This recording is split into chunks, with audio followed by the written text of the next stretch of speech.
Yo, what's up? This is Splendid Radio on Farside TV with my co-host Jeremy Scipio What's going on, people? and a man that wears more hats than me. For real, literally, physically. Machete. What's up with you, man? Everything's good, man. Fucking loving being back on the show. Tight, tight. I was looking through your socials, man, and out of all the interesting stuff you do, one thing stuck out to me. What was that? You have some rockfish in your hands. We need to get out there on that water too, you know. amongst other things. I was like, man. But as we bring people back up to speed, you've been on the show before, but what city are you from and where do you reside? Well, I'm originally from St. Augustine, Florida, but I've been living out in California now for 17 years in Huntington Beach. All right. All right. You can claim it. I put in some work over here. Yes, sir. Yeah. Oh, not my fault. It is the next question. Oh, okay. So I haven't really talked to I don't even think we brought this up in a while, but how did the Drake and Kendrick Lamar beef affect you? How'd it affect me? Yeah, and you feel like it was good or bad for hip hop? Well, I mean, it was 50-50. I thought it was really great for that style of hip hop to come back and just just like because I mean Drake to me was more of like the pop side of rap and hip hop, and Kendrick was more of like the core. So like to see Hmm. that him get called out was dope. But also at the same time, I think like when they do that, that does like bring back an element of hip hop that like it gets so put into the mainstream that it overshadows like the conscious hip hop and stuff and like the roots of hip hop. But like so it's like a double-edged sword. It's amazing. It went off, went crazy. Every club was bumping, every event. Like when I'm DJing, I have to play that song at least six, seven times. I'd rather play him than Sexy Red. So, and I keep getting Sexy Red all the time too, but at least Kendrick I mess with. And so it was like good to bring hip hop back, like kind of raise it back up and for as far as into the scene and being played more to more of the masses. But also, like I said, then it's also focusing on the negative part of it and making hip hop be that negative thing just to get the views and the money now. Yeah. And so that's like the back and forth I have to deal with as far as how much I loved it because I listened to that album over and over. But then the reality of it kind of set in too. And I was like, shit, I was like, this is also glorifying the negative part and not and pushing back now everybody that was being more like conscious about it and being more positive in the field because now they got overshined by Kendrick beefing with Drake. So like that's how it kind of affected me. Hmm. Yeah, I'll say for me, what I realized, because last year they were, well, not to say last year, I say 2023, there was this big thing about hip hop not being the number one music genre for the first time in like 10 years or something like that. And it became a big thing, like, oh, what's the difference? Like, what's the problem? People start assessing it. But there's no way you can't say that now because, like you said, that song, I like how you said that song. there, there is no song that's been played more. Uh, No. uh, He so changed yeah, the beef to an anthem. I mean, it's ingenious on his part as far as that is. It's just the harshness of it, which was like worries me. what was your favorite era of hip hop? I mean, it had to be like 98 or like 97 to like 2002. Oh, that's very specific. I mean, that's What? where I was like, that's where I just think everything was amazing. Even like Because I kind of like when I first started listening to it, I was really like into like Wu-Tang, Nas and everything, and Outkast and Tupac and Biggie. And then like even like when 50 Cent first came out, I hated on him for a little bit just because I always listened to the older guys at that time or them, and he was the Mhm. first. And then I really gave 50 Cent a listen eventually, and then I thought he was amazing. So that he came out in what like in that era, like towards the end of that era, and I think that was like really good era because it's right before that we got into the mumble stuff like later, and then now I think it's starting to really come back with Tyler the Creator and stuff and them and like they're pushing out more stuff that's more coherent and like lifestyle. Mhm. Yeah, he's gotten really big at this point. Yeah, and I loved how Um, he like brought back the remixes because like back in the day hip hop artists would put out a song and then there'd be all these remixes. Like Busta Rhymes will remix on someone else to say it, and so would jump on someone else's song and remix it, and then that kind of disappeared. And then he just did that thing with Kendrick's song, and that reminded me of that time when everybody used to remix each other's songs back in the day. mhm. Yeah, Interesting. Quick. go Oh, ahead. I'm Go sorry, ahead. Jeremy. Go ahead. No, go ahead. It's fine. I want to spin the record back real quick. So you're a DJ, you're spinning music in the clubs. So at any point were you playing Drake songs also? Yeah, I had to. Like So so, like where I DJ, I pretty much sold out, kind of where I see it. I want my core DJing, what I want to do is more funk and Motown. mhm. But all the bars and stuff, I have to play what's happening because when they first started hiring me, I'd be playing what I want to play, and I would have a couple heads in there like, yeah, yeah. I'd be like, all right, cool. And then the manager would come up and be like, hey, hey, hey, you gotta play some Drake, you gotta play some what's that little kid? That don't sell no drinks. Uh, what's this? Damn it. Is Give me just a little something. Little something. I'll give it to you if you tell me um anything. get my weed in California. If I Uh, Wiz Khalifa. no white boy, Oh boy. just a beaver. Oh, Bieber. Oh, Yeah, it's funny. He was beaver. at he was at the Laugh Factory the other day. Yeah, so like it's all that and it's like damn. And I was really against it in the beginning when I was DJing, but then I was like, I need some money.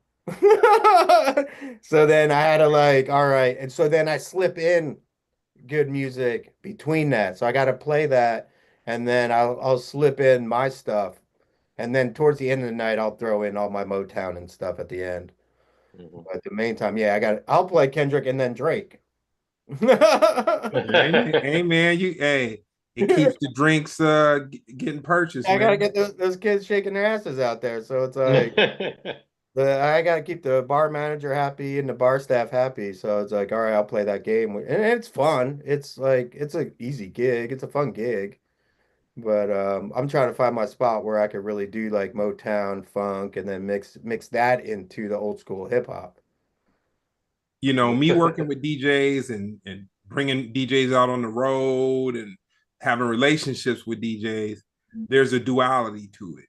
So, one part of it is the job, and then the other part of it is the passion.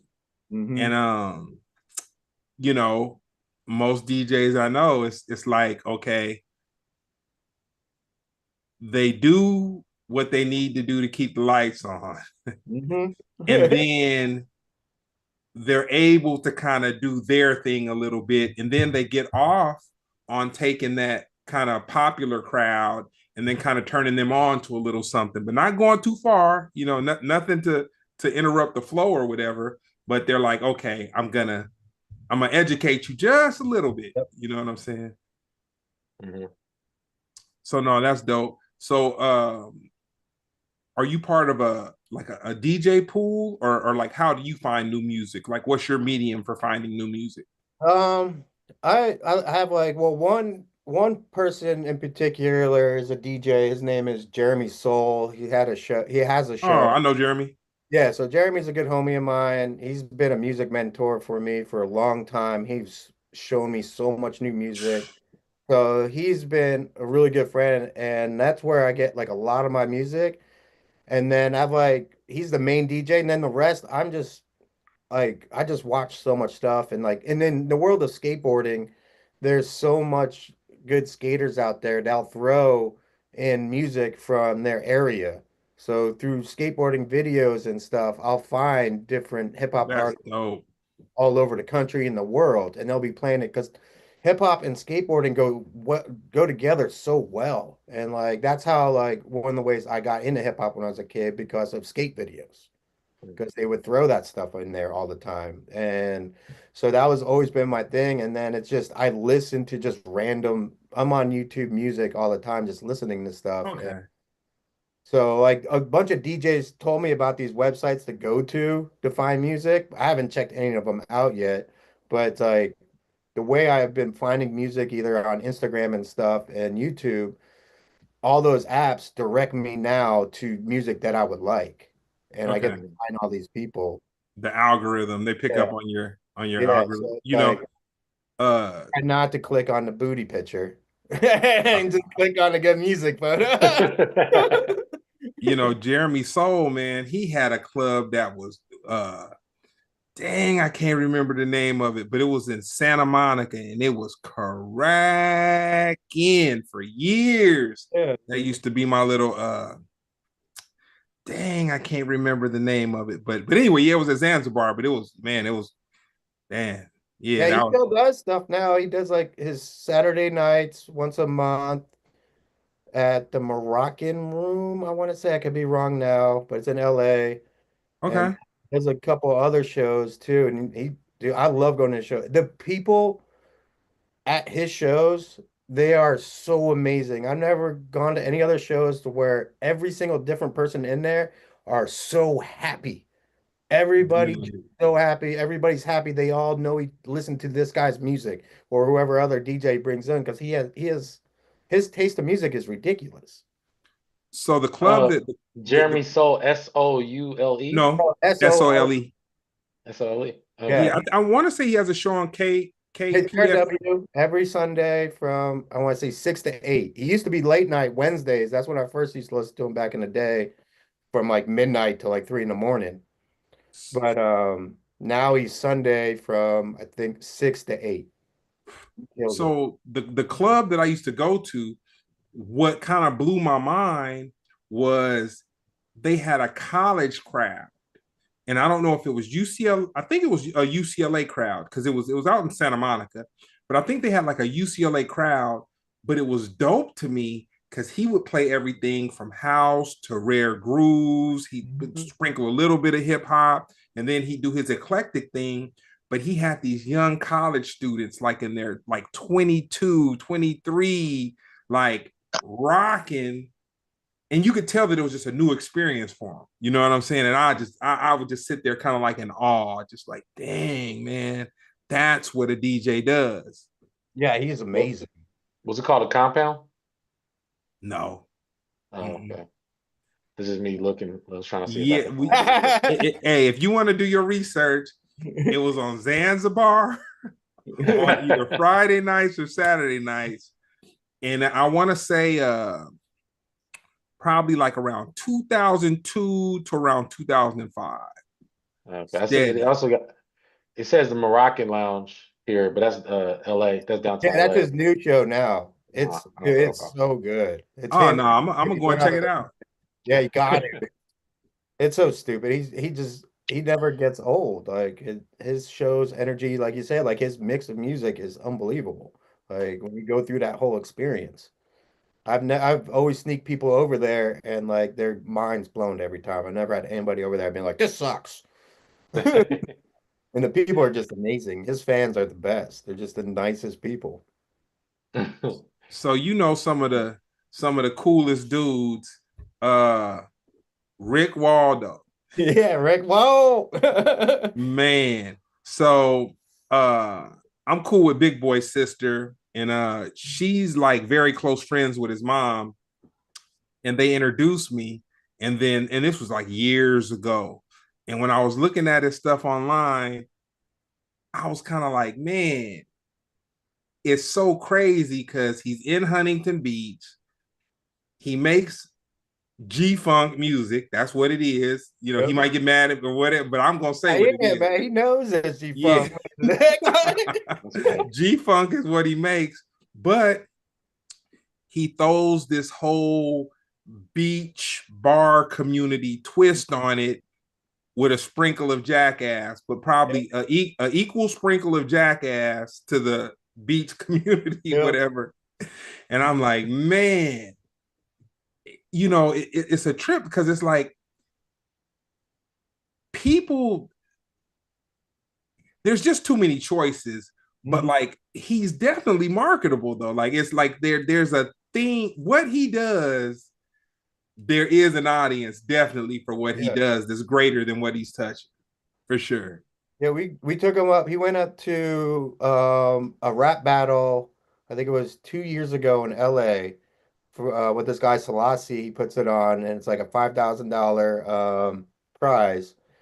And he got entered into it. We all went up there and the rappers were amazing. But they were like that very fast, like kind of like Kendrick, almost like Eminem, like da da da ba ba, like super, but like coherent and like amazing. And he was the only G-Funk up there, and he won the whole thing. It was like the greatest thing to watch because he was like, it wasn't like some weak ass rap battle. Like he was going against these like amazing, amazing rappers that were like, I mean, unbelievably good. Like there, it wasn't some like guy up there that's just rapping bullshit. Like everybody that was in that competition was really good. And when he would go up, I was standing behind the judges. There was three of them, and they were that was the only time they danced. They were just like, and I was like, "Fuck, I'll win this." We're all fucking because it was only like he only had like maybe five of us representing him in LA from Orange County. So the rest, everybody there was there for all those other rappers. And like he got the crowd going and he got those judges in love. And he was the only one that was doing that G Funk. And he got 5 grand that night. His cheat code. Oh He knows how to make songs. yeah. That's the like these other dudes. They may have been battle rappers or better at whatever, Mhm. but I'll always give Dr. Dre his credit for 50 Cent, Eminem, these cats. He takes these battle rappers, Kendrick. He takes these battle rappers and he teaches them song structure so that there's like a hook and there's the beat and then there's the way that the vocals, you know, marry into this whole thing where you get something where people are gonna, you know what I'm saying, they're gonna do. Put this way, when 50 Cent first came out, I didn't get it, but the DJ that we were touring with at the time did. And he was just like, nah, man, he's gonna be big. And then the DJ was like, 50 is who people want to hear in the club. Mhm. And it didn't resonate with me at first. Like this was like, man, when he first came out on Aftermath, like, you know what I'm saying? Eminem was still flaming hot at this time. And then 50 Cent was just kind of getting ushered in, Yeah. even though 50 Cent had been around for a while, he was just kind of getting ushered in with Eminem. And then I saw what 50 Cent's music meant to people in a club. And I was like, oh, you know? Yeah. Real quick. So okay. We got the chat going. Some people wanted to chime in. One person said Circle Bar. Is that the name of the place? No. Circle. Nah, not the no, no, no, no. Okay. Mm-mm. All right, cool. Also, Tui the Shark said, I don't know about Rick. Isn't he a trumper? Rick Waldo? Rick, Rick, Ah, man, I Rick didn't even Law, call it. Rick Law's not a trumper. He just lives in Huntington Beach. Yeah, he ain't know. Yeah, I wouldn't think he a Trumper. You know what I'm Rick, saying? like, it's like there's one thing I always like to try to tell people is about the American political system is they only give us two people. Everybody has to Yes. choose two people. And we Yes. don't even get to choose the people that they choose. So a lot of times, yes, there's fucking weirdos, like, but there's a people in America that have to sit there and decide what one little tiny thing that they can like about one of these people so they could pick. You Mhm. know, so everybody has to choose this one thing. That everybody that votes for one person or the other person isn't totally voting on that person because they totally are a big fan, like the ones that treat some of these presidents like football teams. Mhm. Now there's those people, and then there's the people that have to be like, all right, these are my two fucking choices. Like, all Mhm. right, he has this one thing I like. I'm just gonna go with that. You Mhm. know, to me, I just think it's just going to get crazier and crazier. I don't even care about this presidency. I can't wait to see who's the next wacko that becomes president because it's only going to get worse, worse, and worse. There's never going to be a good one. You know what? I'll say uh, this. uh, Um, I'll say at the end of the day, we don't even get two choices. Yeah, we don't. We're given the illusion that we're given two choices. Because, dude, I'm not gonna make this totally political. Y'all know that tonight, y'all saw the extracurricular going down before we hopped into the double dutch. But these are the two things that I'm gonna say. One, they hated Bernie out the game. Even though he may have just been so far the way that he is, they hated Bernie out the game. And then two, uh, I don't think that it was fair when Kamala ran against Trump because she didn't have no time and they gangstered him out of office. Like he got gangstered. And like even though he was very patriotic and um all of that, the American people saw somebody get pushed to saw Yeah. somebody and that's the trip. It's like I feel like we're living in a time right now where people don't want our eyes to see what we looking at. But dude, he got gangstered up and you know what I'm saying? Slid to the side. But as I uh, digress, yeah, I'll throw a couple more in there. Somebody said, "Hey, shout out Selassie I," and then let me see. Oh yeah, Rocket Mama said the Circle Bar was a fun club in Santa Monica back in the day. Crowd. Let's see what else. Oh yeah, and yeah, Tui the Shark said, "Oh, thank goodness." Rick, I guess Rick. He said, he said, "Bring the beach fun." But you said Selassie's in there? No, I just said shout out to Lassie. Oh, okay. Yeah, yeah. Thanks, y'all. I just want to. Yeah. What is man butter and how did you get involved? So man butter is a product that me and my best friend came up with. His wife actually created it. And we we're a small marketing company and we helped out a bunch of brands, small and big. And we decided like we need to have our own product because we saw the whole process. Okay. And my best friend's lady, we call her the fairy. She makes all these crazy, all natural, organic, like little potions for women. And so we're like, let's take one of her products but make it funny and a little bit more masculine. And because we couldn't, me and him couldn't just dive into the female product category. And we were doing stuff in all the male category already. So we're like, all right, let's make it. And we kind of just made it as a thing we just wanted to make a product, label it, package it, and get it on a store and just go through that whole process. And then we'd figure we'd just do it again with something else. And we didn't think it would get as big as it did. And so we first started it off, it was a product for guys nuts. Like no chafing, no itching, no sweating, like no bat winging. And Hmm. it worked great. And but then all of a sudden everybody started using it on all kinds of stuff.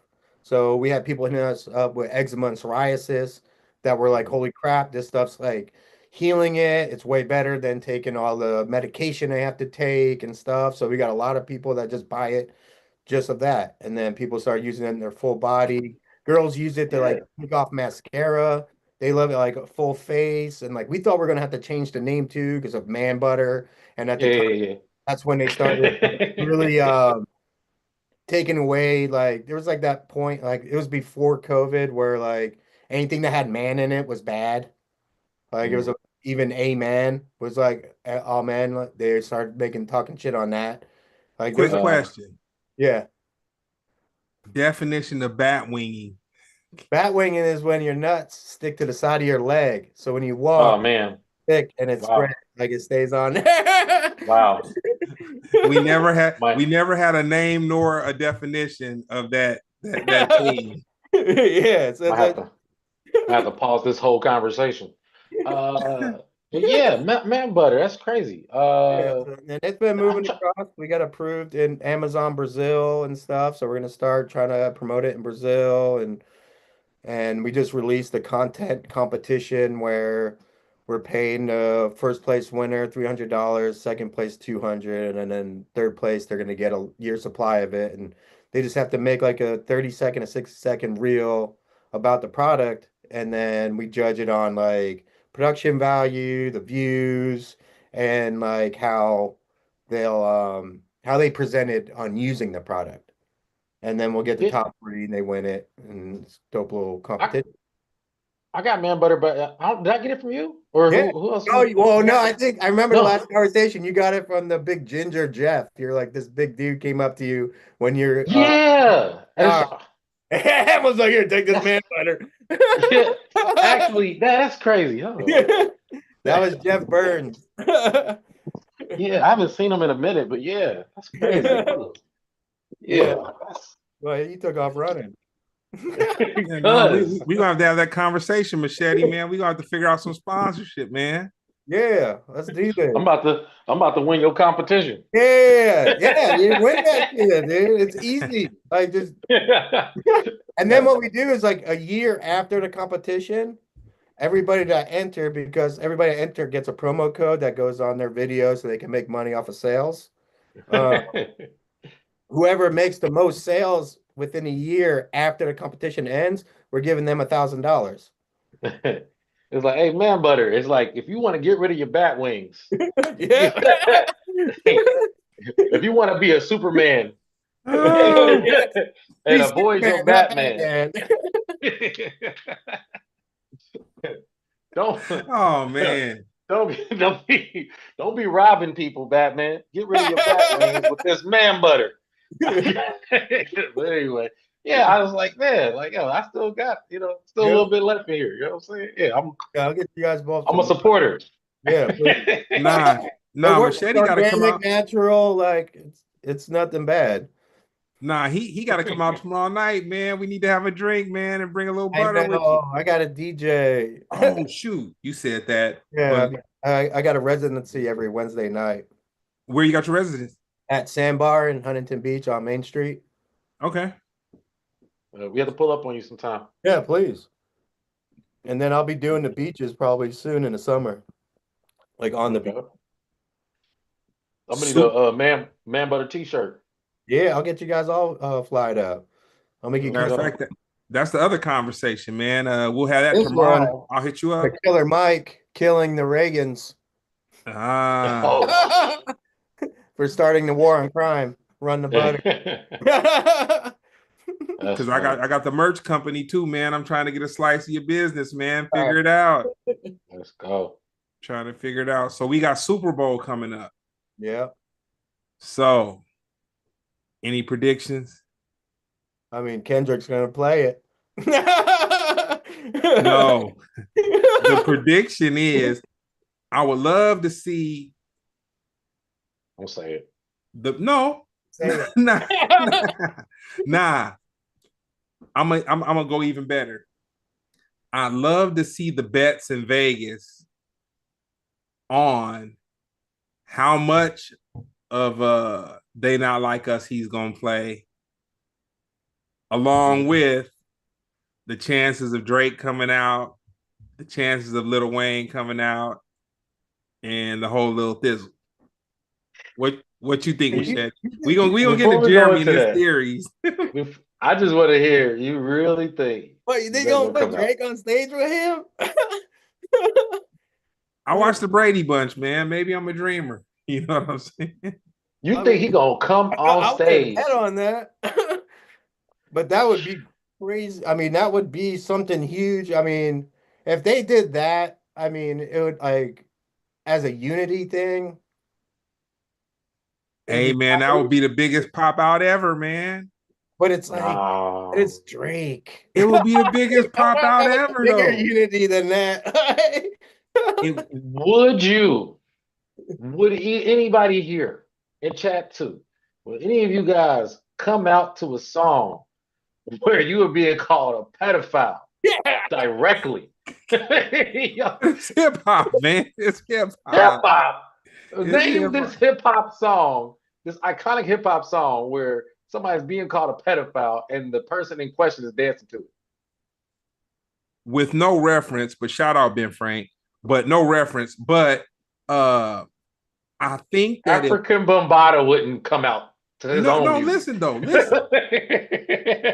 If Kendrick had all these different gangs come out with no warning at the forum, they locked fingers and they skipping around on stage holding fingers with each other and skipping around and all that kind of stuff, and everybody's feeling this great feeling of unity and all this, that, and the third.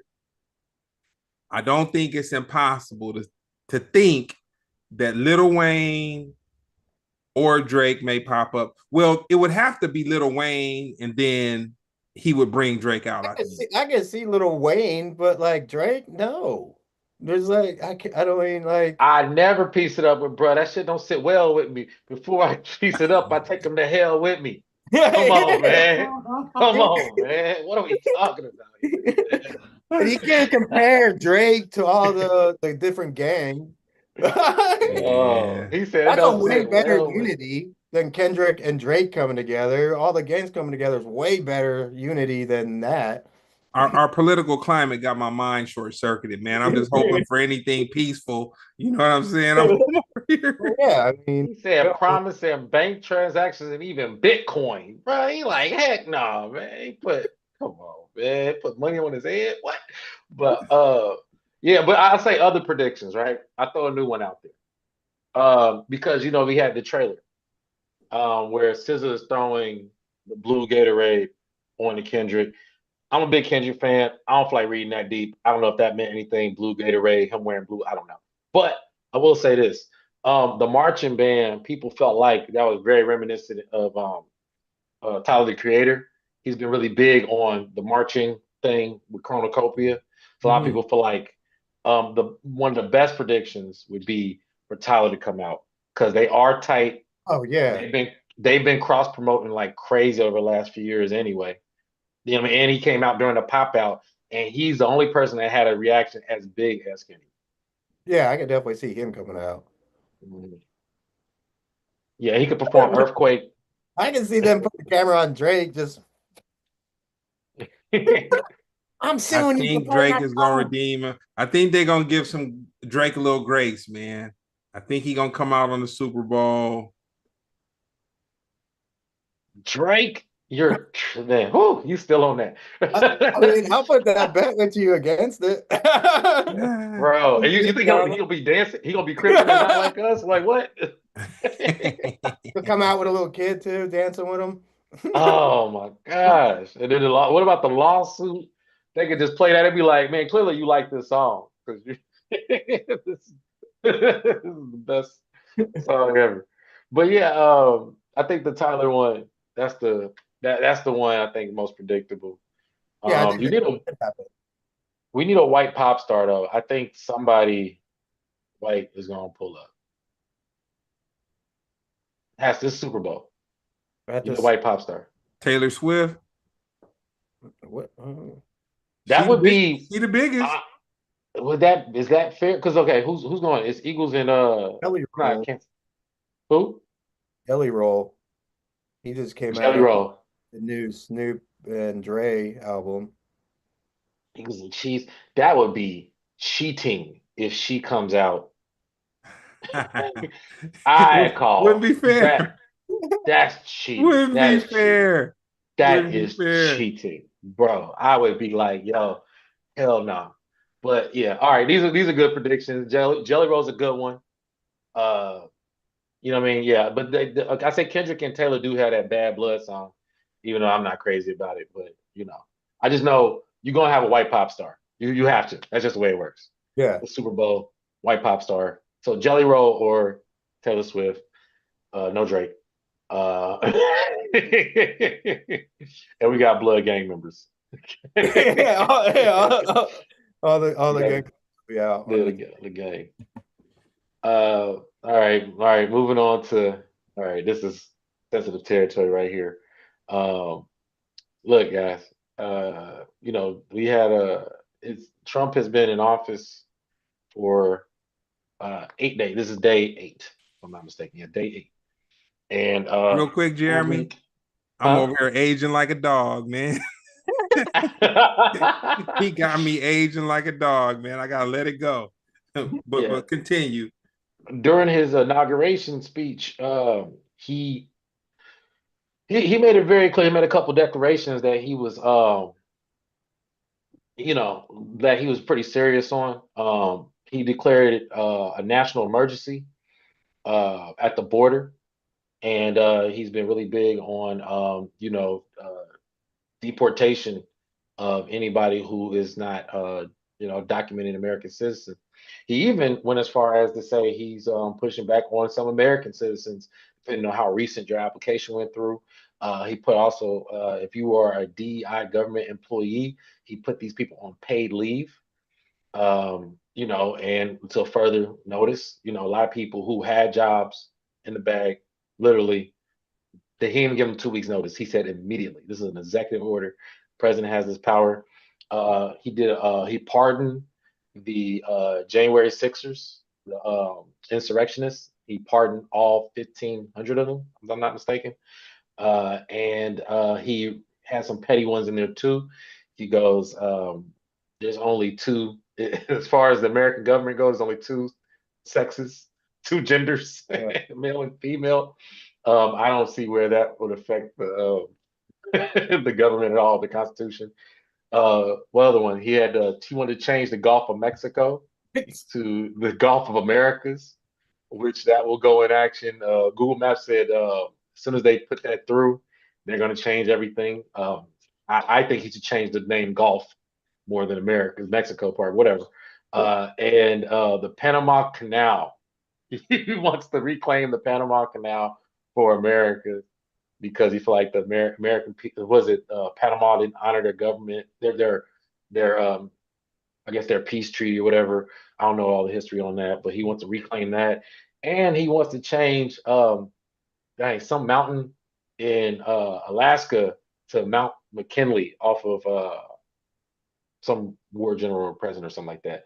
I just want to know of all of his executive orders, which one stood out to you? How do you feel about it? And I mean, we don't have to go too deep into it, but I definitely want to hear what was your take from the inauguration.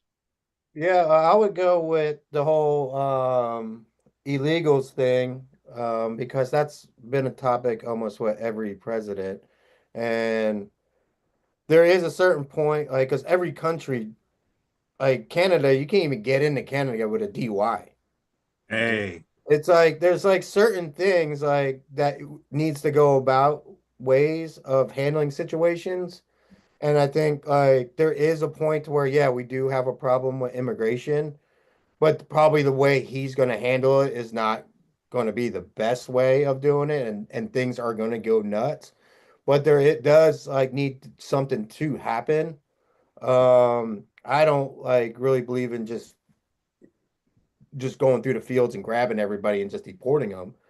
But there are the criminal aspect of it, and people are like, oh, we have criminals here too. And I'm like, yeah, all criminals are bad at a certain point. Like there's the petty criminals that are like just like stealing this now and then. That's nothing. But like the main ones, like the murderers, the traffickers, the that stuff, yeah, that stuff needs to be taken care of.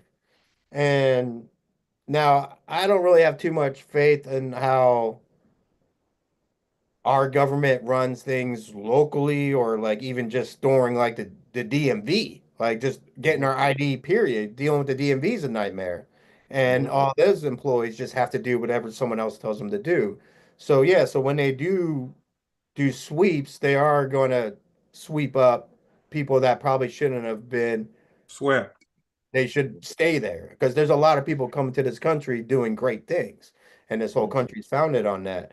But I think they just put so much in on this topic to really get us fighting each other. and then they have the two extremes. So you have the people that are just straight, no matter what. If you are for that at all, you're a piece of shit and you're getting rid of all the good people. When there's a lot of people who are like, no, like I just get rid of, yeah, the rapists, the traffickers, the murderers, like they overshy that with now we have to fight each other and make everything so extreme that it's just dividing us. And like so any topic that any president will ever bring to us in reality and from our past that we've seen over and over is always just dividing us. Hmm. So this topic is so blown up because there's so much extreme input on it. And we don't even know what is real and what's not real. Like no one tells us Yeah. like now we got like because now with the Republican side, it's all fake news. And the Hmm. Democrat side, everything on the news is real. So we have those two opposites fighting each other just on those one topics. And when no one will actually talk about, well, what is actually happening with our news, with our information, what Yeah. we're what like everybody focused on banning TikTok for being an app from China, but our freaking phones are all made in China. Like Man. this one app Yeah. they're gonna just Man. censor, and it's like everything gets blown out of proportion because we live in such an extreme country. Everything we do is extreme. Like I used to tell people with the whole drinking thing, where the Irish, everybody that's an Irish American, they're like, "Oh, we're drinkers. German Americans, we're drinkers." Everybody like thinks they're drinkers, but when you actually sit down with an actual German that comes over here and hangs out and drinks, they can't drink as much of an American can because we hype everything so up that we have to do everything extreme like freaking Mountain Dew. Like it's we live in an extreme country that can't have a civil conversation because everybody is so stuck on the extreme part of it. The one side's so stuck on all the rapists, and then the other side's so stuck on that they're just going to go through churches and steal everybody out of there, and there's not a common ground where we can meet because we're just getting fed on both sides so much extremeness to where we can't break it down. Because I Yeah. mean, I know illegals. I talk to illegals, and they're like, there's like this weird dynamic that's on a TV and that I don't see in real life. Yeah. I think there should be some type of at the end of the day, charging any type of government building in mass, just because of how it's just that day you want to do that for any reason, that definitely should be illegal.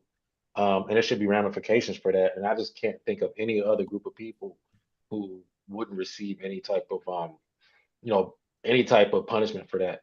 As far as illegals, you think you're absolutely right. I think that that's an issue that we all have to deal with. I think that Trump's tactics tend to reside in fear mongering. So he likes to point out and highlight specific things that aren't, I always like to say, I don't like statistics, but I always go, when people bring extreme things to me, I say, what percentage of people is that? Did would you say? You know what I mean? Because that's how Americans listen and think and make decisions. Because, like, for example, a lot of people bring trans issues to you to the forefront, but trans people don't even make up 1% of the nation. So therefore, like prioritizing things that's specific to this group of people, it's just not a priority, no matter how you slice it. You know what I'm saying? But then when it Go comes to screen. yeah, yeah, it's in but Trump uses that as as a huge talking point. That's his thing. Gaslight. He's Yeah. really smart about that, and he's talking. He's associating the people with these things. I just watched something he was saying today. I laughed because I'm like, man, he don't take a breath between it.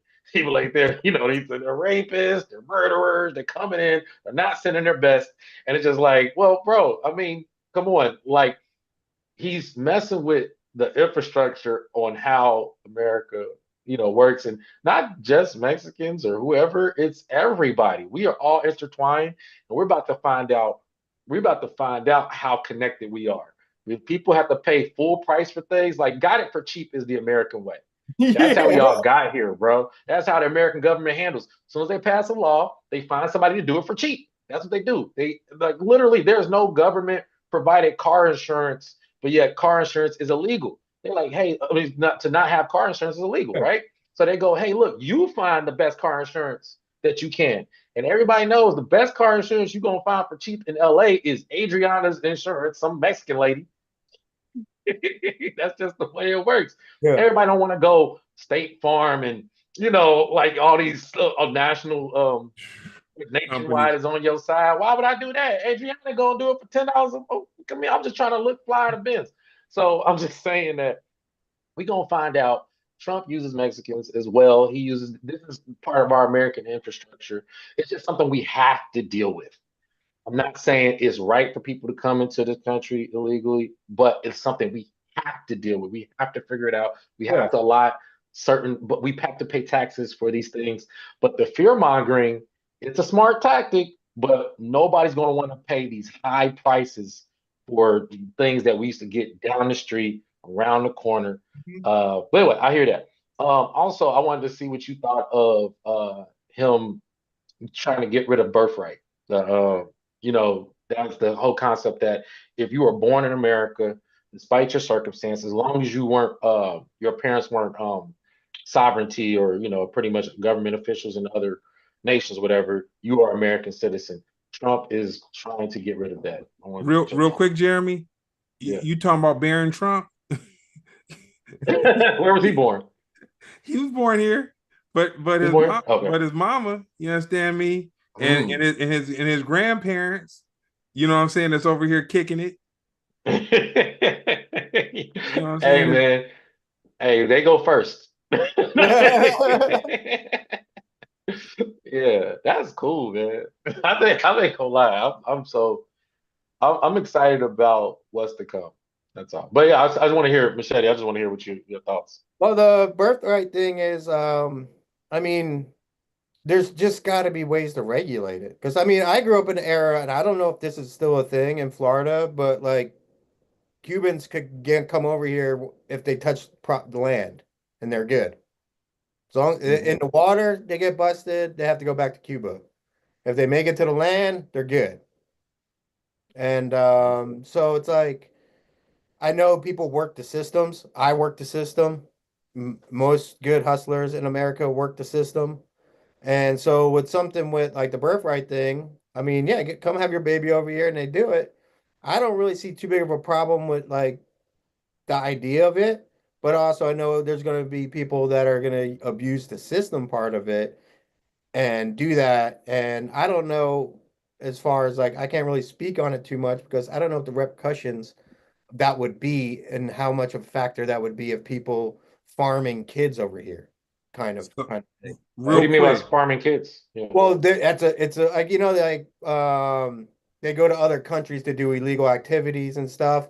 They come here just to have babies to get the birthright. Now, is there any other Yeah. countries that we could do that? Like, can I go to another country and get a Hmm. local pregnant and get citizenship too over there with the baby?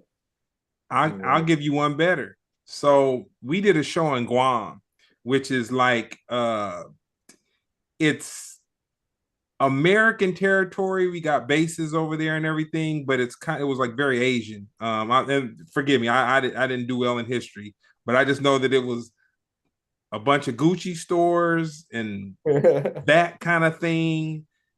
But it was a lot of Asian people that I believe that inhabited it, but there was Russian women that would come there to have their babies, and it was a thing. Like it was a thing, and when I say a thing, I mean like there was more than like 10 women in our hotel that were Russian that were pregnant about to have baby. It was so much that I had to ask the person that was like showing us around and everything. And I'm like, is this a like a pregnant woman's He's like, nah. He said people fly over here and they have their babies, you know.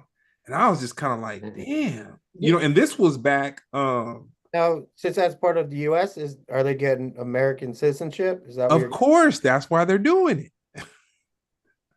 Yeah, so Well, that the thing is to make it seem as if like this is the American way. I mean, that's why the original settlers came over here, quote unquote, was hey, I'm being mistreated in my country. I come over here. I want my kids to have a better life. You know what I mean? Like So mess with that is to mess with the fabric of how America works.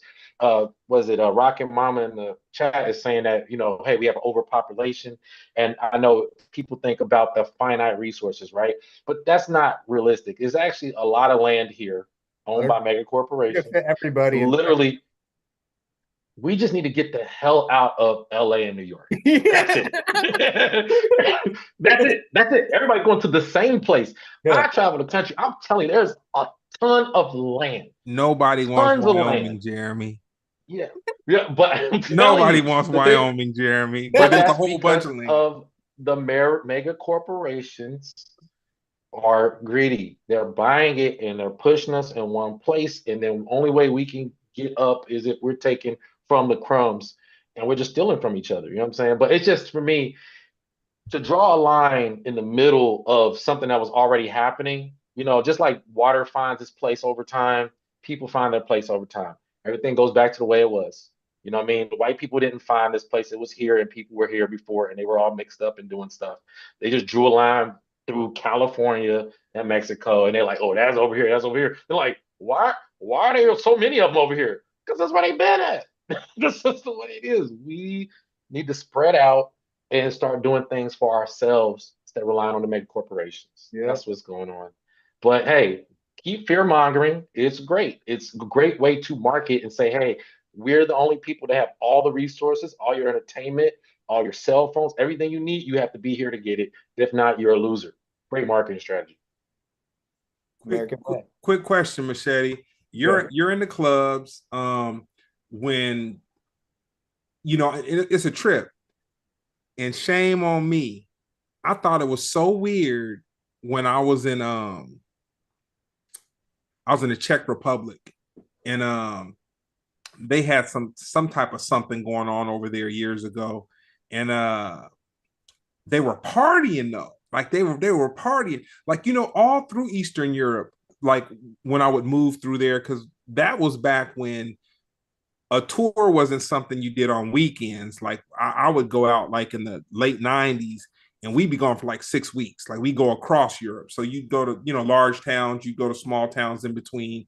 You get to kind of see what was going on, and regardless of what the social climate was, people were at the club and drinking. Like they needed that. You know what I'm saying? And I'll even say that I can recall in Russia, like when right when I guess the wall had fallen or just whatever was going on, like fools was in the street with vodka. Like they didn't have money, but they had vodka. You know what I'm saying? So with that being said, you in Huntington Beach, none of us were around for Vietnam or to just see anything. I guess the most carnage we've ever actually witnessed maybe would be some of the Middle East wars, and then of course COVID.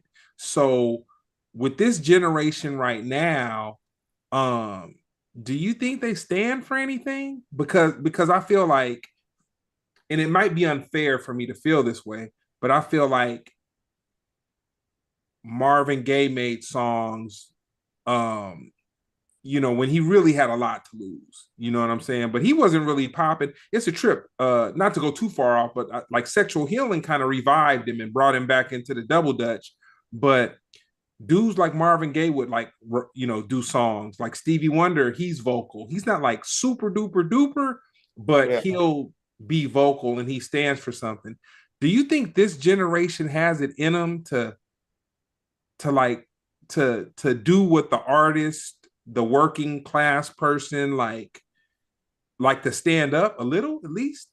Yeah, I mean, the whole issue with the music part, this generation, they get a lot of shit on them from us and our generations and older generations. And but what I've realized, it's like it's really not their fault, because especially the music wise is music totally got way more taken over with streaming companies and stuff and how it gets put out. There's like, so for the music, it's harder for them to get their voices heard. So they're standing up.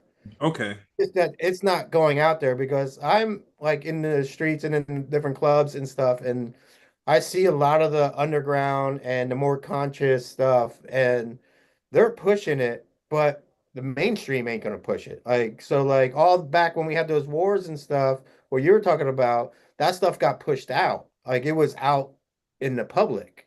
Mm-hmm. Like it was on like TV and everything on the radio. But then the music industry, the heads of it got so greedy, and with the streaming got so greedy that you had to play the game to get your music out now, and it's a totally different game. So these kids don't get that opportunity that the musicians before had to actually have that voice out there because now they have to like play a certain way. Like how I said, like when I DJ in a club, I have to play certain music. So like, and that's just me, and I'm a very low level DJ. There's musicians out there that are trying to put out their music and stuff, and they can't get that played anywhere. They can't even get it on stream. Like the whole Drake suing um Spotify or the streaming thing, he was doing that for himself because he knew the tactics that they were using because they used it for him. Like kind of like how Trump came out and goes, "Yeah, I didn't pay no taxes because I'm in the game. This is what the game is." When he first ran a long time ago, he said something like that. Yeah. And so that's pretty much what Drake just did, exposing that by snitching on the own people that put him there. And that kind of exposed it. I don't know if how much people noticed that, but so this generation, there's people, a lot of them that have the voice, but it's just getting not heard and Drowned it out. hard. So it's like, and I think maybe TikTok was letting that voice be heard over here, and that's one of the reasons why it got banned. Because I mean, that thing's just freedom of speech. Yeah. Like But them, then why not Instagram then? Just curious. Just yeah. from your logic. Oh, It's not, I don't have an opinion. they had more control over it. They have full Hmm. government had full control over that because of Meta and stuff. So they're all together. They all got bought out by the same people. So those same people are like, "Hey, we're running social media in America. Yeah. TikTok's not part of our crew." And people are saying stuff out there. They're getting a lot of views. It's getting played, and we have to put a stop to it. Because like, why else would you put a stop to it? They're doing the same. Like they're like, oh, they're dumbing down America. It's like Instagram's dumbing down America. Like, Yeah. Yeah. Absolutely. I, so it's, Man, there's no, I didn't see a difference in their reasoning for trying to go after just one social media, which most of that stuff is being reshared everywhere else anyway. It's just they had the fact checkers or whatnot, that thing for everything and blocking everybody on stuff on Instagram and Facebook. So I think they just couldn't have control over it and they had to shut it down. So there is this, I mean, these kids are strong. It's just that they get more of the poison when they were younger than we got the poison when we were younger. Hmm. As far as Yeah. media, GMOs, diets, education, everything keeps getting worse here. So that every generation is going to be a little bit worse, but they're still strong enough to beat it because we're human beings. And anything in our body we could defeat ourselves. It's just that we get taught that we can't, and we need corporations to do everything for us and the government. So, I mean, yeah, there is strong people out there. It's just their voices aren't being heard. you make me feel a little Yeah. better, man. Just a shot glass. Yeah, because I see these kids Well, what like, mhm. I just feel like what Trump was doing was making a play for control. And it's just like how your kid's not gonna listen to you. But then if you take their, I say back in the day reference, if you took their Game Boy, like, oh, yeah, now you hear me. You know yeah, what I'm saying? So, I say TikTok was the number one source of that, running everything, whatever. Because literally, he made it one of his main talking points. And this is a pattern with Trump. If it's different this time, it would be very interesting. But you got to think about it. The main talking points that he did during his last campaign, one was the wall, never got built. The other was Obamacare, still in effect, and he actually improved it a little bit. And then you had TikTok, which he said, he wanted to take control of and get rid of, and that did not happen. He jumped in there and basically took credit for it continuing because he gave him another 90 days to figure it out. And if you saw the message that popped up on TikTok, it was ridiculous. It said that message was hilarious. It said first it said, after today, TikTok won't be in effect, blah blah blah blah. Then the second message said, we're thanks to President Donald Trump, we're working some things out. Hopefully, TikTok called Donald Trump President Donald Trump. That was weird. I just think like you just said, hey, the president or it said specifically President Donald Trump. Then when it cleared, it said, "Congratulations, TikTok is back. Thank you, Donald Trump, for allowing us." I Yeah. said, "What?" He made them kiss the ring. Yeah. He made them kiss the ring.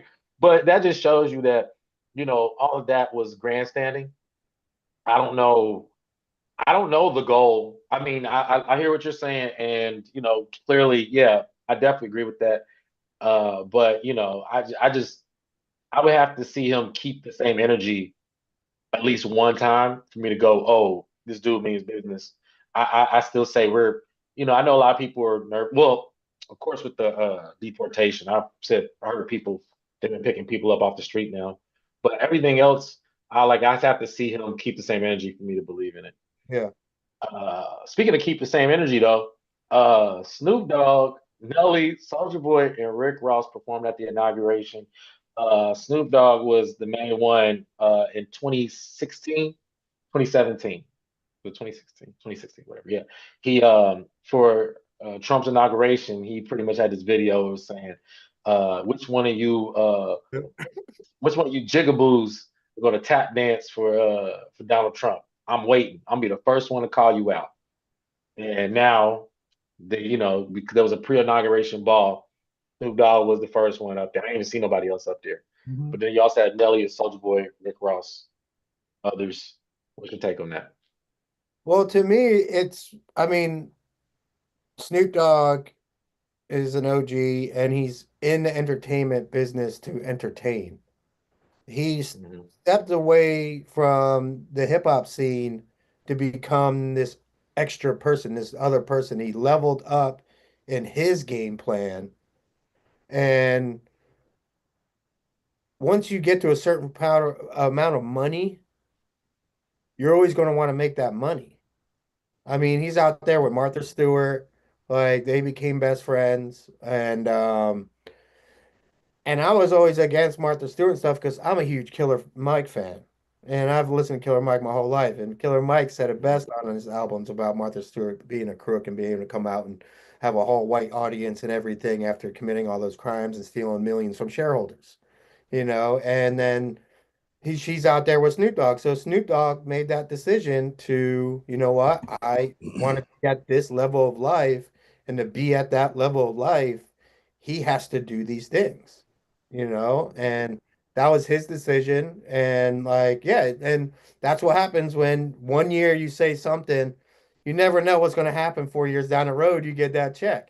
Like little, very small thing with me is like, I don't want to play this certain music at bars, the DJ. I want to play what I want to play. And Mhm. I get turned down every time. And then I'm like, all right, I guess here goes some Drake and Justin Bieber. And everybody's, so That's it's like, crazy.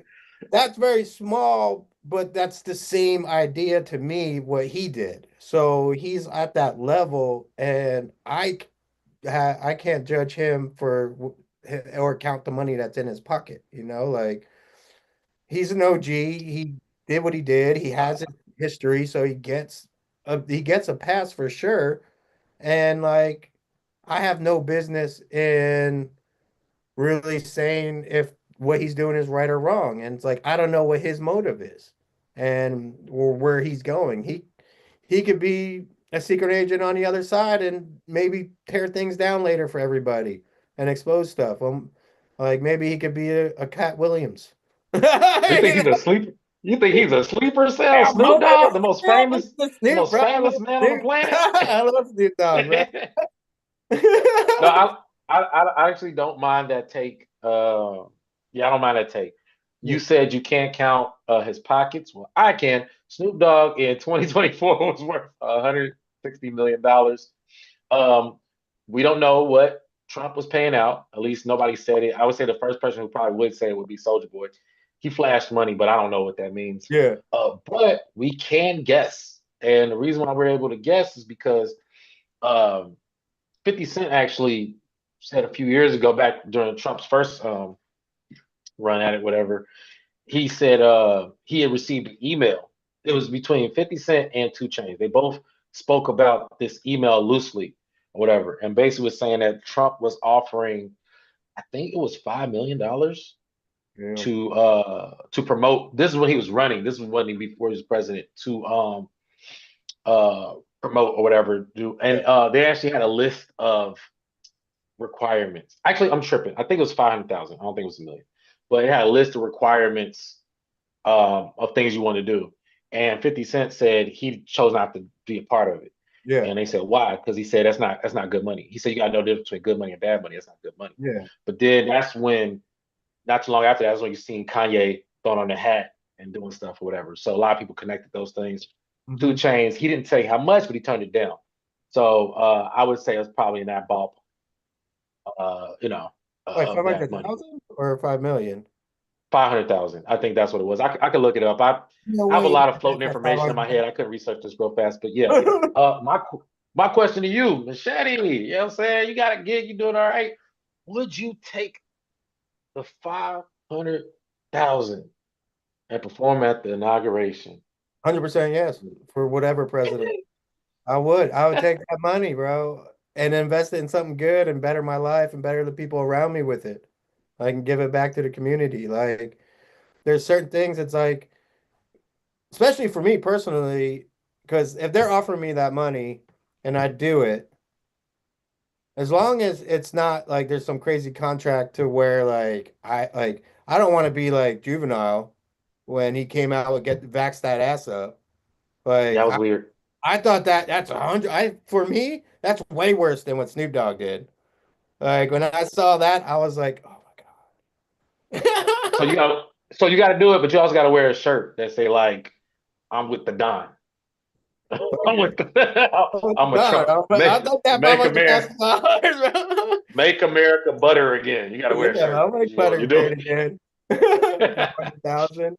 I got people to feed. I got a community to try to build up. So it's like the whole thing's a fucking show. Like it's a WWF show. Like every president has murdered and killed thousands of innocent kids and children all over the world from America.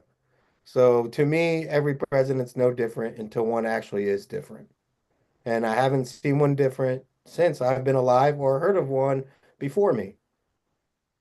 And I learned a lot of that through the people of the streets that went through a lot of the problems that they actually had to physically see and deal with. I lived a semi-privileged life.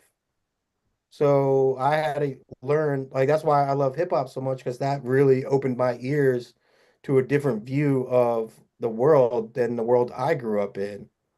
And that's what got me in there with like Black Thought and everything, Killer Mike and all that hip hop back then. Like I actually sat down and analyzed the stories of what they were saying.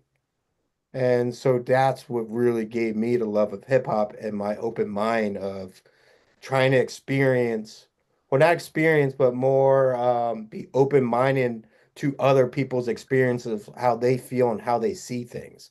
And that Mhm. everybody sees everything differently because everybody's living in almost their own little universe because they see different things each day. They talk to people differently each day. Different people interact, different problems happen to them. Mhm. So that's why I loved old hip hop because it told the story of what was happening in their area. And that's what we kind of lost a little bit as far as hip hop in the mainstream.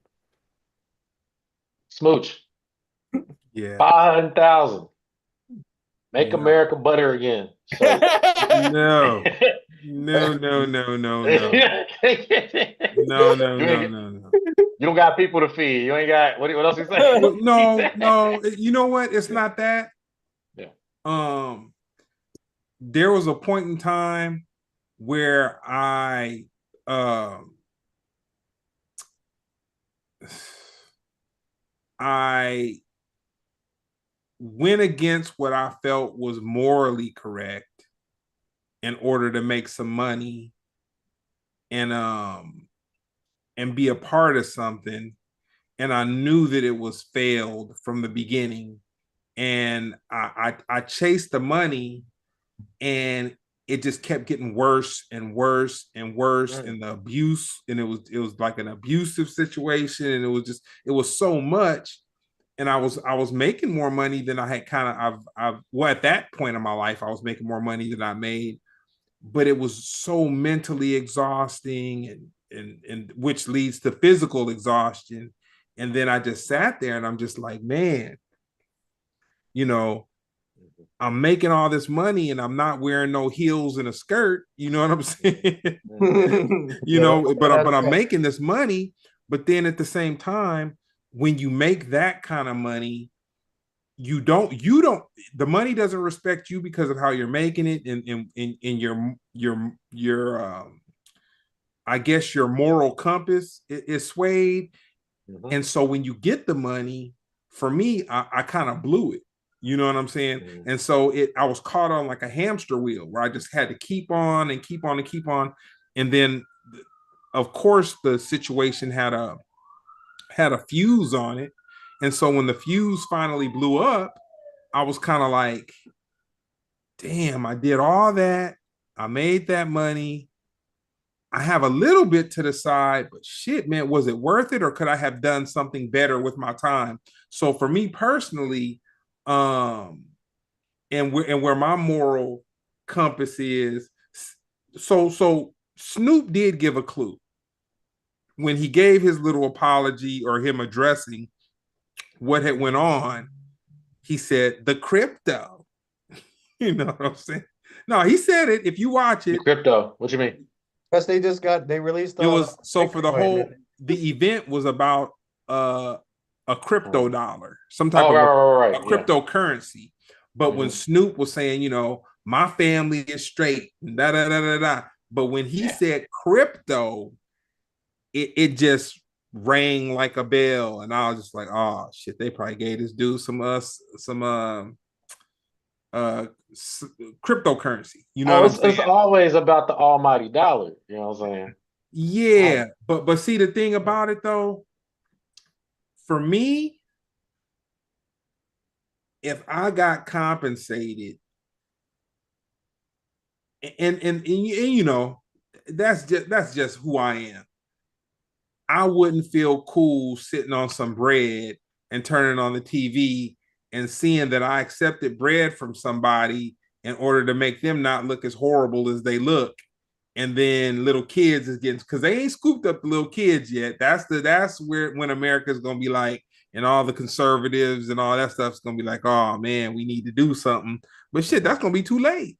You know what I'm saying? But for mhm. me, yeah, my moral compass wouldn't allow me to. But only because I flirted with my moral compass being a part of something to make money before, and I just realized that like I just kept chasing the money, and then at the end of every single thing, I wasn't any further ahead. Like I honestly, I was like, damn, I could have did something totally different, and I really could have made more money. You know what I'm saying? And so yeah, that's what I'll say with that. Moving on, um, this is a question for you. I've talked to Jeremy about it, but for you, Machete, what did you see when Elon Musk was showing his enthusiasm for just being on stage with the crowd, and his heart was just overpouring with emotion? Well, I mean, our government's been doing that salute for a long time. And they're saying he's autistic and whatnot. And if that is what it is, and then the autistic community should be stoked that they have a person that is that far politics that they're on stage like that. But Mhm. I it's like I mean I don't really enjoy our government at all. Like just the Real history quick, of Machete, both and sides I'm are the same to me. real quick. What did you see? Well, I saw the salute. And did you see? And Hold on, and I can do it for you. Yeah, you did. I thought dude. no, no. It was I really looked at. He said, awkward. That's what It's they so would have weird. wanted us to see. That's what they would have wanted us to see. It was, yeah, no, that no, was a little. but it was his version was weird. I've Yeah, seen the he's Nazi pretty that ain't he special. ain't That got the person's Nazi super in him. special. I mean, they show all the clips of them all doing it. Like, and I think, I mean, like I've seen stuff where, I mean, they're all geniuses to a certain point. Now, you might not like what they're doing, so you could label them as evil geniuses, but they're geniuses and they're doing this is all a show. Like it's all a show, like to us. Definitely, And they just want definitely. us. They're all playing together. They're all homies. They all golf together. Like both sides, they're playing all of us, and they've always been Man, playing us. There's Hmm. so many things that I've learned from so many different people about different sides of all the different ways of things that happen in America that we are told one thing and it actually happened somewhere else, or the facts aren't what the facts that they teach us. Hmm. So it's like you don't like you could go down so many rabbit holes on weird shit that makes sense. So like to me, I like they're all assholes to me. Like so like I like both sides. It's a lose-lose for the common people of America. And that's why I said earlier I was like I can't wait to see who's after Trump. I don't care what party he's in. It's been getting worse and worse and worse. Like no one, there's no unity, like far as on TV, on social media and stuff, far as being projected. There's unity in our streets and stuff. People are coming together and doing stuff, but then people are getting too extreme on everything. And that's why like our elections are getting more and more extreme on both sides.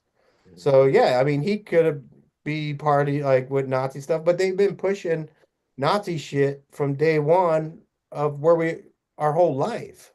Like there's been evil going on in this whole world over and over, but every single movie that we grow up to, it only focuses on Nazis and doesn't talk about any other organization out there that's been slaughtering people this whole entire time in all the different countries.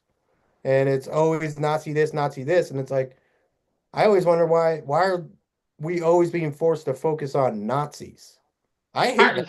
can I be honest with you? I feel the same way. White people, that's like the worst thing to white people is Nazi. I don't care about Nazis. That's not important to me. Like this Like shit. white And people then are the Nazis of my life. I don't care. Like, what are you like yeah, saying? I fucking hate. I hate racists. I hate Nazis. Like, but it's like it's being jammed down our throats so much that when you do research on other people and other groups that have done things like that or even more, it's like, why haven't we learned about them, or why do we don't talk about them and just always focus? Because every president, every election, there's always a sign making one of the presidents Nazi. Like if they don't like him, they put the Hitler stash on it, and they're like, he's a Nazi. Like they don't compare it to any other people who killed way more people than Nazis did. Well, I think because there's a timeline thing going on. Because when you talk about like Genghis Khan or Alexander the Great, I mean these are thousand-year examples, thousands-year old examples versus like All the slaughter. World War II was more recent. So I think Yeah. that's the reason why I personally am not obsessed with World War II. It's not one of my favorite things to talk Yeah. about, but I just think that recent American history, this is their obsession. You know what I mean? I have mines in my area. I think that's the reason why. Because I mean, I hate the term Nazi and I hate the term neo-Nazi. I Mhm. do comedy and I'm around a bunch of white comedians that bring up Hitler every 2 words. And I'm Mhm. like, look, it's not as important to me. Like I make fun of George Washington and like as a get back. I'm like, I don't like him either. They're the same people to me. But on a lighter note though, Grammy predictions. What is your predictions on the Grammys? Uh, you Um, know, any type of surprises or are you just over it? I'm pretty much over that stuff. Like the way they pick and everything. It's You know, it's always the same people. Like, and I don't really believe like the whole music industry as far as awards are a good thing anymore because it's Mm. really not putting out the best out there. It's putting out who has the connection and who that Grammy people who actually vote on the Grammys actually like or who've been paid to like and put Mhm. on.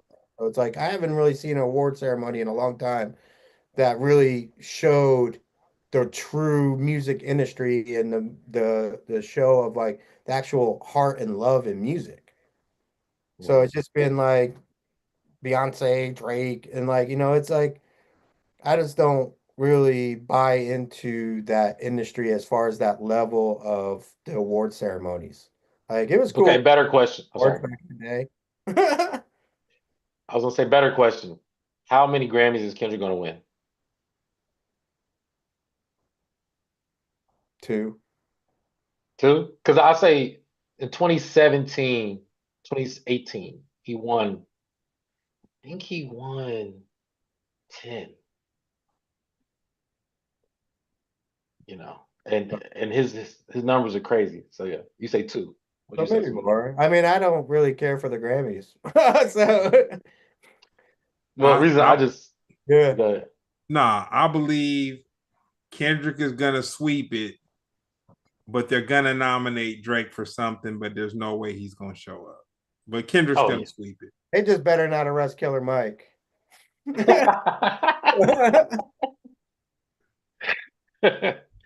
uh, yeah, I do think that Kendrick's gonna win some Grammy. I don't even know how many. I'd say maybe. I think two, maybe two, I two mean, or how three. many is he up for? I'm not sure of the nominations, but I just know the type of year he had, and like you said, to your point, it's a show. The sensationalism to it, Yeah. like And he there's killed gonna bring more. There's gonna be more viewers involved.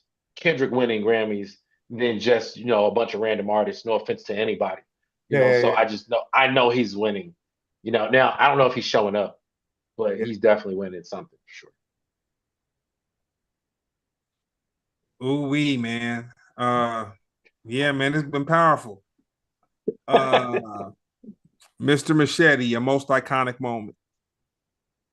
Most iconic moment of the show or just life? Nah, not the show. Life, man. Um, I gotta say it was crossing paths with Black Thought over at Cali Cali Vibes in Long Beach this past show. It was a surprise. I looked up and he was just in front of me. I got to have a quick conversation with him, and it was him, Killer Mike, and a couple other rappers were the ones that really opened up my mind, and he was a big part of that. And I was able to like just be in a space with him one on one for a couple minutes, and it was great. So I mean, that had to be mine so far. Okay. That's a cool one. Mhm. Best advice anyone's ever given you? Don't stop. Mhm. Surfing versus cooking. Uh, fuck.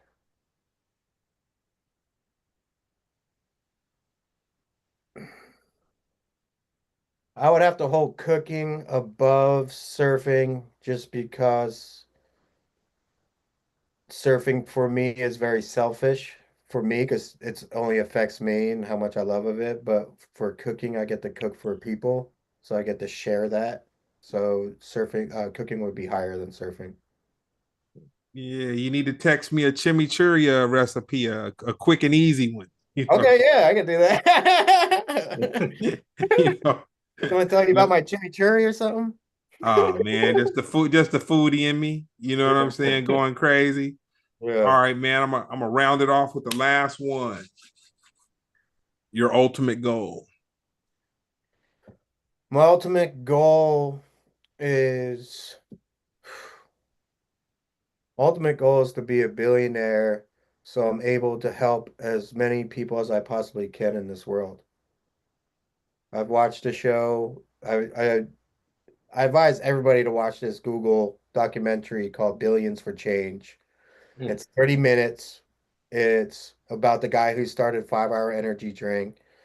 And there's been no news about this guy or nothing. I just thought this guy just made a fucking energy drink for gas stations, so I never thought about it. But if you watch Billions of Change, you'll see why I want billions. And mm, because he's a big influence on me on how I would use that money. okay. Dope. So with that being said, where can people find you and things associated with Machete? Me, my personal Instagram and stuff is AKA Machete. You can find me out in the wild. I DJ at Sandbar every Wednesday. I'm going to be picking up more spots coming up in the next month. I'm getting scheduled out for the summers. Um, they could always go to HB Patio to see my up and coming events I put on in the community. We're about to get our own warehouse because right now we got shut down. So I had to push all my stuff into the bars. And so now this year I'm getting a warehouse so I could go back to the underground and throw the events the way I wanted to throw them and be able to have the like-minded people to experience the art and culture I want to bring into Orange County. I want to bring like some of that LA and world culture and music and art because it's kind of dry here for that. The skate industry's blowing up here and all that stuff's great, but we're just missing like more art stuff and more mix of music and stuff because it's I just like the orange curtain is a thing, but it's also not. And I want to Orange change. curtain?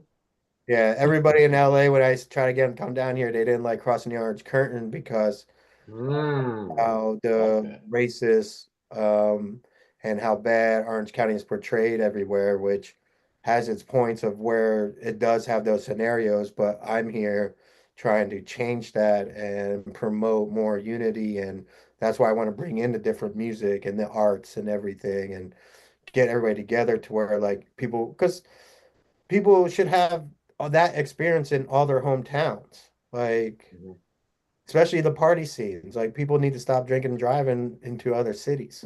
You know, they should mhm, be able to cab to somewhere down the street and be able to experience some music that's from all over and art from all over that's just not the same stuff that because a lot of hometowns get stuck with one style. mhm. And I just want to break that up. Dope. And you, Yeah. Jeremy, what you got coming up, man? Shoot. Tomorrow, Wednesday, I'll be at the Laugh Factory Long Beach at 7 p.m. opening for Paul Rodriguez. Let's see what else I got. Do this.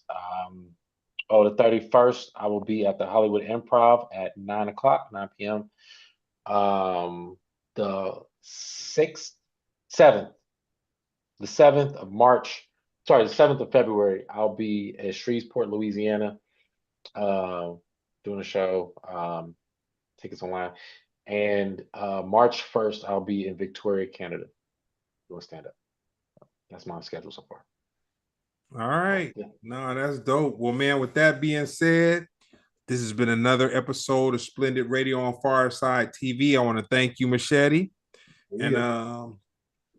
I'll say we're looking at a 90% chance of me popping up on Jeremy tomorrow in Long Beach. Very close. Do it. Oh, real quick, I want to shout out. Let me see. Shout out Jeremy Madrid, Zach Brown, Tui the Shark. I mean, Tui the Shark, man. Thank you, bro. He was chiming in.